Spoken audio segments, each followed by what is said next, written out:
Assalamualaikum warahmatullahi wabarakatuh. Jumpa lagi dengan saya.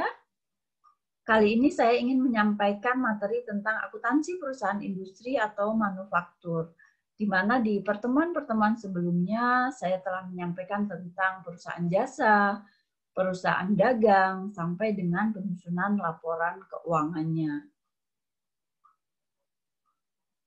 Kita ingat pada prinsipnya jenis-jenis perusahaan ada 3. Yang pertama perusahaan jasa, yang kedua perusahaan dagang, dan yang ketiga perusahaan industri atau manufaktur. Perusahaan manufaktur di sini adalah merupakan perusahaan yang kegiatan utamanya mengolah bahan mentah atau bahan baku menjadi barang jadi yang siap untuk dijual ke konsumen. Nah, proses ini biasanya disebut dengan proses produksi. Makanya perusahaan industri atau manufaktur sering juga disebut dengan pabrik. Di dalam perusahaan industri terdapat karakteristik antara lain yaitu yang pertama mengolah bahan mentah atau bahan baku menjadi produk jadi. Yang kedua, konsumen tidak ikut campur dalam proses produksi, yaitu konsumen hanya sebagai pemakai produk yang ada. Yang ketiga, hasil produksi berwujud atau terlihat, yaitu berupa barang yang berwujud. Yang keempat, proses penyampaian pada konsumen bisa dilakukan tanpa memerlukan kontak fisik. Seperti fenomena sekarang, bahwa banyak perusahaan manufaktur yang memasarkan produknya melalui online, melalui internet, melalui media sosial lainnya. Dan yang kelima, adanya ketergantungan konsumen untuk mencari produk yang ada. Jika konsumen merasa puas, biasanya mereka akan mencari produk tersebut. Ada juga ciri-ciri perusahaan industri yang lain. Yang pertama adalah proses pengolahan produknya. Di sini sama, yaitu mengolah bahan mentah atau bahan baku menjadi produk jadi. Yang kedua, mesin yang sudah berskala besar. Biasanya di dalam perusahaan manufaktur sudah memiliki peralatan atau mesin-mesin yang sudah berskala besar dan berteknologi tinggi. Untuk apa? Untuk mempercepat proses produksinya.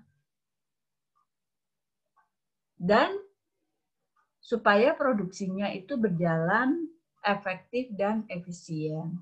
Yang ketiga, biaya produksi besar.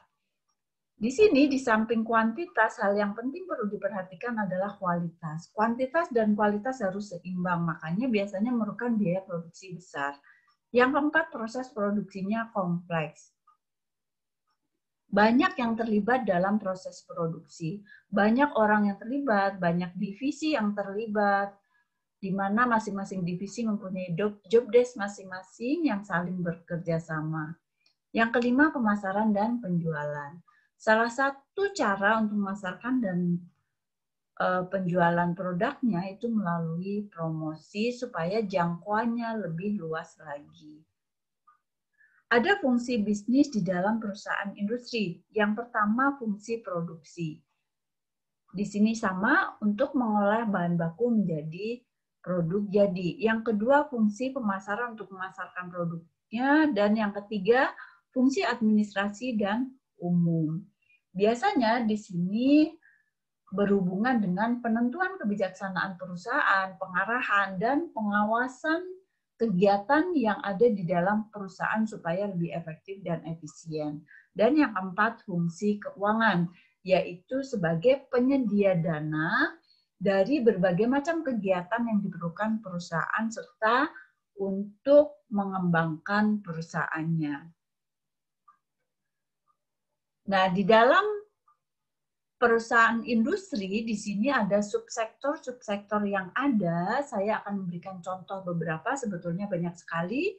Yang pertama adalah industri tekstil dan garment, yaitu mengolah kapas menjadi kain, itu di industri tekstil. Setelah menjadi kain, diolah lagi menjadi pakaian, ada di industri garment. Yang kedua, industri mesin dan alat berat, industri otomotif dan komponen. Nah, di dalam industri otomotif di sini biasanya menggunakan teknologi yang tinggi supaya menghasilkan produknya lebih bagus, seperti memproduksi mobil, motor, dan sebagainya. Ada industri makanan dan minuman, ada industri elektronik. Industri elektronik juga sama memerlukan teknologi yang tinggi, seperti untuk menghasilkan handphone, AC, kulkas, dan sebagainya. Ada industri kerajinan, di Indonesia banyak sekali industri kerajinan, ada industri rokok, ada industri farmasi yang berhubungan dengan obat-obatan, ada industri keperluan rumah tangga, misalkan industri mebel yang produksi kursi, lemari, dan sebagainya. Di samping contoh subsektor, saya juga ingin memberikan contoh nama-nama perusahaan industri yang ada di Indonesia.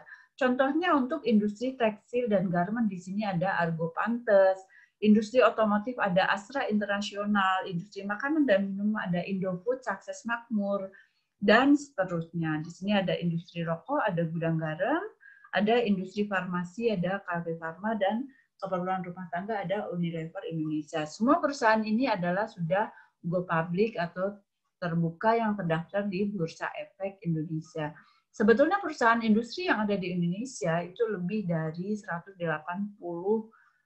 perusahaan, dan nanti bisa dilihat di Bursa Efek Indonesia. Nah, di dalam perusahaan industri terdapat persediaan juga, tapi di sini persediaannya beda dengan persediaan barang dagangan. Kalau di persediaan barang dagang ada cuma satu, di perusahaan industri ada 3 persediaan. Yang pertama persediaan bahan baku, yaitu persediaan yang sampai dengan tanggal neraca atau 31 Desember belum digunakan dalam proses produksi. Yang kedua persediaan barang dalam proses atau disingkat BDP atau work-in process inventory, yaitu persediaan yang sampai dengan tanggal neraca atau 31 Desember sudah digunakan dalam proses produksi tetapi belum menjadi barang jadi yang siap dijual. Dan yang terakhir, yang ketiga, persediaan barang jadi, yaitu persediaan yang sampai dengan tanggal neraca sudah digunakan dalam proses produksi dan siap untuk dijual. Biaya-biaya yang ada di dalam perusahaan industri terdiri dari 2 macam, yaitu biaya langsung dan biaya tidak langsung. Di mana biaya langsung terdiri dari biaya bahan baku, biaya tenaga kerja langsung. Dan bahan baku itu sendiri ada bahan baku utama dan bahan baku penolong. Sedangkan biaya tidak langsung terdiri dari biaya overhead pabrik. Nanti kita akan bahas lebih lanjut. Apa itu biaya produksi? Yaitu biaya yang timbul dari penyelenggaraan proses produksi. Di sini ada jenis-jenis biaya pabriknya. Yang pertama biaya bahan baku atau disingkat BBB atau raw material, yaitu biaya bahan baku yang secara langsung terdapat di dalam proses produksi. Yang kedua biaya tenaga kerja langsung atau disingkat dengan BTKL atau direct labor, yaitu tenaga kerja yang terlibat secara langsung di dalam proses produksi.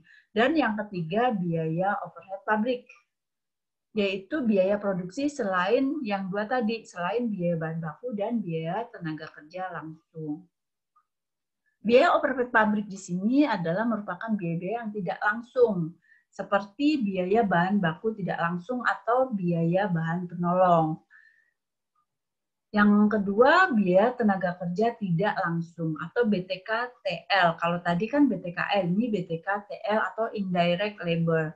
Dan semua biaya produksi selain biaya bahan baku dan biaya tenaga kerja langsung yang menggunakan istilah pabrik. Contohnya, gaji pabrik, biaya depresiasi pabrik, biaya pemeliharaan pabrik. Semua istilah yang ada pabriknya itu merupakan biaya overhead pabrik. Nah, di dalam perusahaan industri ada berbagai rumus-rumus untuk menghitung biayanya. Yang pertama adalah rumus biaya pabrik. Yaitu apa? Biaya pabrik sama dengan biaya bahan baku ditambah biaya tenaga kerja langsung ditambah biaya overhead pabrik. Yang kedua, rumus biaya produksi. Apa rumusnya? Biaya produksi sama dengan biaya pabrik ditambah persediaan barang dalam proses awal. Di sini perlu dicatat, persediaannya adalah persediaan barang dalam proses awal. Di mana tadi biaya pabriknya terdiri dari biaya bahan baku, biaya tenaga kerja langsung, dan biaya overhead pabrik. Yang ketiga, rumus harga pokok produksi. Beda ya dengan harga pokok penjualan. Harga pokok produksi sama dengan biaya produksi dikurangi persediaan barang dalam proses akhir. Tadi rumus biaya produksi sudah ya. Dan yang keempat, rumus harga pokok penjualan yang biasa disingkat dengan HPP. HPP sama dengan persediaan barang jadi awal, di sini barang jadi ya, ditambah harga pokok produksi, tadi rumusnya sudah dikurangi persediaan barang jadi akhir. Itulah rumus-rumus biaya yang ada di perusahaan industri, nanti dihafalkan sebaiknya. Kurang lebih itu materi yang bisa saya sampaikan. Di pertemuan berikutnya nanti kita akan membahas tentang laporan keuangan perusahaan industri atau manufaktur. Terima kasih. Wassalamualaikum warahmatullahi wabarakatuh.